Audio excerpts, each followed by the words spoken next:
তো নামাজ পড়তে আপনার কর্মে কোনো ক্ষতি হবে? চিন্তা করছেন কখনো? ফজর নামাজ আপনি কি ঘুম থেকে উঠবেন না? যত চাকরিজীবী হোক না কেন, যত এই হোক না কেন, সকালবেলা ঘুম থেকে উঠে কি না আপনি একটু আগে উঠেন, নামাজ পড়েন। এটা আপনি কয়েকটা উপকার আপনি জানেন।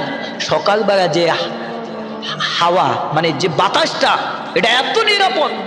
যারা নামাজ পড়ে তাদের আল্লাহ তাআলা এই বাতাসটা দেয় এবং তাদেরকে কোনো কঠিন রোগে আক্রান্ত করতে পারে না। সুবহানাল্লাহ। জোহরের নামাজ আপনি গোসল করবেন, খাবার খাবেন না? আচ্ছা, খানা খাওয়া বাদে কেউ কি থাকে? যত চাকরি যত কর্ম হোক না, খাবার খাই কিনা? অবশ্যই খায়।